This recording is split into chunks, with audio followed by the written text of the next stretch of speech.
The scent of lilies and unspoken family tensions filled St. Mary's Cathedral as we gathered to say goodbye to Thomas Mitchell, patriarch of Mitchell Industries and the man who had shaped all of our lives in ways we were only beginning to understand. I sat in the front pew between my mother and my brother Daniel, listening to the priest deliver a eulogy that painted my father as a visionary businessman and devoted family man. All true but incomplete. What the priest didn't mention was Dad's ability to see potential where others saw failure, or his tendency to test people in ways they never realized until much later. My name is Jessica Mitchell, and at 29, I'm the family disappointment. While my older brother Daniel built a successful medical practice and my sister Lauren married into old money and social prominence, I chose a different path. One that led me away from the family's expectations and into what they considered a frivolous career in event planning. "Such a beautiful service," whispered my Aunt Margaret as the final hymn concluded. "Thomas would have been so proud of Daniel and Lauren. And Jessica," she added as an afterthought, "at least you tried, dear." That phrase had followed me for years. At least you tried. It was the family's way of acknowledging my efforts while simultaneously dismissing them. At least you tried to build a business. At least you tried to be independent. At least you tried to prove yourself worthy of the Mitchell name. As we filed out of the cathedral, Daniel fell into step beside me. At 33, he carried himself with the confidence of someone who'd never doubted his place in the world. His medical practice was thriving, his house was featured in Architectural Digest, and his wife came from the kind of family that had buildings named after them. "It's okay, Jessica," he said, putting his arm around my shoulders in a gesture that was both protective and patronizing. "Not everyone can be successful like us." Dad understood that. Lauren, walking ahead of us in her black Chanel suit, turned back with a sympathetic smile. "Daniel's right. You tried your best with that little event business. Dad was proud of you for trying." My little event business. That's what they called Mitchell Strategic Events, the company I'd built from nothing into something they couldn't quite understand or categorize. Because it didn't fit their definition of success. It wasn't medicine or law or marrying well. They'd never bothered to learn what it actually was. "The reading of the will is scheduled for tomorrow morning," my mother said as we reached the limousines. "Mr. Henderson wants all family members present at 10 o'clock sharp." James Henderson had been our family lawyer for 30 years, handling everything from business contracts to divorce settlements. He'd watched all of us grow up, had seen every family triumph and crisis. If anyone understood the complexities of Mitchell family dynamics, it was him. That evening we gathered at the family estate for the traditional post-funeral dinner. The dining room, where we'd shared countless Sunday meals, felt smaller somehow without Dad's commanding presence at the head of the table. "I spoke with the board this afternoon," Daniel said, carving the roast with the same precision he brought to surgery. "They're prepared to transition leadership to me as planned. Mitchell Industries will be in good hands." Lauren nodded approvingly. "Thomas always said the business needed a steady hand. Someone with proven success." They spoke about Dad in past tense, about the company as if its future had already been decided. I pushed food around my plate and thought about the late-night conversations I'd had with Dad over the past few years, the ones where he'd asked detailed questions about my business, my clients, my vision for the future. "Jessica," Mom said, pulling me from my thoughts, "you'll need to decide what you want to do now. With your father gone, perhaps it's time to consider more stable options." "More stable than what?" "Than event planning, dear. It's such an uncertain field. Daniel's right that not everyone can be a doctor, but surely there's something more reliable you could pursue." I could have told them about the Fortune 500 companies that contracted my services, about the government agencies that relied on my strategic planning expertise, about the international summits I'd organized. But I'd learned years ago that explanations fell on deaf ears. "We'll see what tomorrow brings," I said simply. The next morning we gathered in Mr. Henderson's office, a wood-paneled sanctuary filled with law books and the weight of family history. He sat behind his massive desk, Dad's will spread before him like a roadmap to our future. "Before we begin," Mr. Henderson said, adjusting his glasses, "I want you to know that your father spent considerable time crafting this document. Every decision was deliberate and carefully considered." Daniel shifted in his chair, already mentally preparing to assume control of the family empire. Lauren sat perfectly composed, her designer handbag positioned just so. Mom had her hands folded in her lap, the picture of grieving dignity. The will contains several specific bequests, Mr. Henderson continued, but the primary concern is the disposition of Mitchell Industries and the associated assets. He cleared his throat and began reading in his formal lawyer's voice. I, Thomas Mitchell, being of sound mind and body, do hereby distribute my earthly possessions as follows. The smaller bequests came first.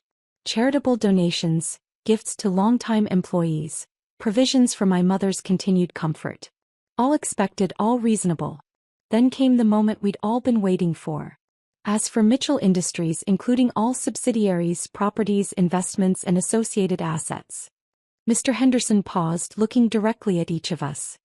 Everything, the business, properties, investments, goes to the daughter who proved herself capable of building something from nothing, who understood that true success cannot be inherited but must be earned. The room went completely silent. Daniel's confident smile froze on his face. Lauren's composure cracked slightly. Mom's hands tightened in her lap. The entire estate, Mr. Henderson continued, including controlling interest in Mitchell Industries, goes to Jessica Marie Mitchell. Their faces turned white as the words sank in. Daniel's mouth opened and closed without sound. Lauren's perfectly applied makeup couldn't hide her shock. Mom looked like she might faint. That's impossible, Daniel finally managed. Dad always said the business would come to me. I'm the oldest. I'm the doctor. You're the son, Mr. Henderson interrupted gently. But your father was very specific about his reasoning. He pulled out a sealed envelope. Thomas left individual letters for each of you, but he also included a statement explaining his decision. Would you like me to read it? Yes, I said quietly while the others sat in stunned silence. Mr. Henderson unfolded a document in Dad's familiar handwriting and began to read. To my family, who I love deeply but who have never truly seen each other clearly. Jessica has spent the last 8 years building Mitchell Strategic Events into the premier strategic planning firm on the East Coast. While you dismissed her work as party planning, she was actually coordinating international diplomatic summits, managing crisis communications for Fortune 500 companies, and orchestrating complex logistics operations that required the skills of a military strategist. Daniel's face had gone from white to red. Party planning? Jessica plans parties. Mr. Henderson continued reading. Jessica's client list includes the State Department, the United Nations, Google, Apple, and the Federal Reserve. She has managed events for heads of state, Nobel Prize ceremonies, and corporate mergers worth billions of dollars. Her company's annual revenue exceeds that of my medical practice by 300%. Lauren's handbag slipped from her lap. That's not possible. She drives a normal car. She lives in a normal apartment. She doesn't even wear designer clothes. Jessica chose to live modestly while building her business, Dad's letter continued. She understands that true wealth lies in capability, not possessions. She has proven herself able to handle complex operations, manage large teams, and make decisions under pressure. All skills essential for running Mitchell Industries. Mom found her voice. But she never told us any of this. Mr. Henderson reached for another document. Actually, she tried many times. Your father documented several occasions when Jessica attempted to share details about her work, only to have the conversation redirected to Daniel's medical practice or Lauren's social activities. He handed me a folder I'd never seen before. Jessica, your father kept copies of all the articles written about your company. Forbes featured you last year as one of 30 under 30 in the events industry. The Wall Street Journal called your crisis management work indispensable to corporate America. The Washington Post described your diplomatic event coordination as setting new standards for international relations. I opened the folder with trembling hands. Inside were dozens of articles, photos from high-profile events I'd organized, copies of contracts with companies and organizations I'd never told my family about. Dad had been following my career more closely than I'd ever realized. There's more, Mr. Henderson said. Jessica, your father included a private letter for you as well. He handed me an envelope with my name written in Dad's careful script. My hands shook as I opened it. My dearest Jessica, if you're reading this, then my family has finally learned what I've known for years, that you are the most capable and accomplished of my children. I watched you build Mitchell Strategic Events from a single client to a multi-million-dollar operation. I watched you handle crises that would have destroyed seasoned executives. I watched you coordinate events that shaped international policy and corporate strategy. Most importantly, I watched you do all of this while your family dismissed your achievements because they didn't understand them. Daniel is an excellent surgeon, but he's never managed anything larger than a medical practice. Lauren has social connections, but she's never built anything of her own. You have proven yourself capable of running complex operations, managing teams of hundreds, and making decisions that affect millions of people. Tears blurred my vision as I continued reading. Mitchell Industries needs someone who understands strategy, logistics, and leadership under pressure. Someone who can see the big picture while managing countless details. Someone who has proven herself in the real world, not just inherited a position. You're that person. You've always been that person. Now it's time for everyone else to see it too. I looked up to find my family staring at me with completely new eyes. Jessica, Daniel said slowly, you organized the G20 summit? I nodded. 3 years ago. Along with the subsequent trade negotiations. The Nobel Prize ceremony? Lauren asked faintly. Last year and this year. Plus the accompanying International Science Symposium. The Apple product launch that was featured on every news channel? Mom whispered. That was just one project. We also handled their crisis communications during the privacy lawsuit. Mr. Henderson was reading from another document. According to your father's research, Mitchell Strategic Events coordinated the logistics for the peace talks between 3 African nations last year. The ones that ended a 20-year conflict. You ended a war? Daniel's voice cracked. I coordinated the logistics for the peace talks, I corrected. The diplomats ended the war. I just made sure they had the right environment to do it. Lauren was scrolling frantically through her phone. Jessica, there are photos of you with the Secretary of State. With the Prime Minister of Canada. Is that the Pope? Vatican Summit on Climate Change, I confirmed. Beautiful venue, challenging security requirements. Why didn't you tell us? Mom asked. I thought about all the Sunday dinners where I'd tried to share my excitement about breakthrough projects, only to have Daniel change the subject to his latest surgery or Lauren redirect to her charity gala planning. I tried, I said simply. But every time I mentioned my work, you assumed it was small-scale party planning. When I said I was coordinating international events, you heard wedding planning. When I mentioned working with government agencies, you heard corporate retreats. Mr. Henderson cleared his throat. There's one more thing. Thomas included specific instructions for the transition of Mitchell Industries. He pulled out a detailed business plan. Your father had been preparing for this transition for 2 years. He converted many of the company's operations to align with Jessica's expertise in strategic planning and crisis management. What does that mean? Daniel asked. It means Mitchell Industries is no longer just a traditional manufacturing company, I said, reading through Dad's notes. He's been transitioning us into strategic consulting and crisis management for other businesses. He restructured the entire company around your skill set, Mr. Henderson confirmed. Mitchell Industries now specializes in helping other companies navigate complex challenges, coordinate large-scale operations and manage crisis situations. Lauren was still staring at her phone. Jessica, the UN website lists you as their primary strategic events coordinator for the past 4 years. That's correct. You've been working for the United Nations for 4 years and never mentioned it? I mentioned it several times. You always changed the subject. Daniel had gone very quiet. Finally he spoke. Jessica, I owe you an apology. We all do. We've been incredibly unfair. You've been viewing success through a very narrow lens, I agreed. But Dad understood that real success isn't about prestige or social status. It's about capability and impact. What happens now? Mom asked. I looked around the room at my family, people who'd known me my entire life but had never really seen me until this moment. Now we work together, I said. Daniel, your medical expertise could be valuable for our healthcare industry clients. Lauren, your social connections could help us expand into new markets. We can build something bigger than what any of us could achieve alone. You'd want us to work with you? Lauren asked. After how we've treated you? Family is complicated, I said, echoing something Dad used to say. But it's still family. Mr. Henderson gathered his papers. Jessica, there's one final item. Your father included instructions for a celebration dinner tonight. He specifically requested that it be planned by the most capable event coordinator I know, meaning you. I smiled, thinking about Dad's sense of humor. He always did like to test people. What kind of test? Daniel asked. He wanted to see if I could plan a family dinner that would bring us together instead of driving us apart. Apparently, that's more challenging than coordinating international summits. As we left Mr. Henderson's office, I felt the weight of Dad's expectations settling on my shoulders.